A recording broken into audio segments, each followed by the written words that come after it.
Mais ce que je veux absolument, c'est que vous alliez chercher loin derrière. Briefing sécurité, briefing technique. Chez ce loueur, le quad se pratique en randonnée et en adéquation avec la loi.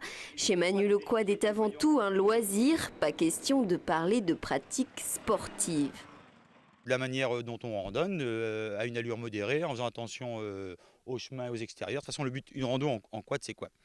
C'est profiter de la nature, regarder à droite à gauche, utiliser les chemins avec intelligence. 8 Français sur 10 considèrent que les loisirs motorisés tels le quad sont peu respectueux de l'environnement. Une affirmation que rejettent les pratiquants.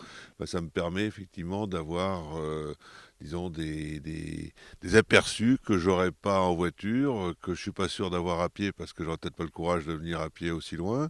C'est une manière agréable de se promener dans la nature en faisant pas mal de chemins. Environ 40 000 quads immatriculés en France. Ces machines connaissent un développement constant. Nuisances sonores, non-respect de la réglementation. Le quad souffre d'une mauvaise image dans l'opinion publique. Ça, c'est comme dans toute chose. Il y a des gens qui la pratiquent d'une manière peu agréable pour les autres. Et donc, c'est sûr que les randonneurs qui voient passer à toute allure des quads sur des chemins pas autorisés, ça ne doit pas leur faire plaisir. Rouler sur des chemins non autorisés est passible d'une amende comprise entre 1 500 et 3 000 €.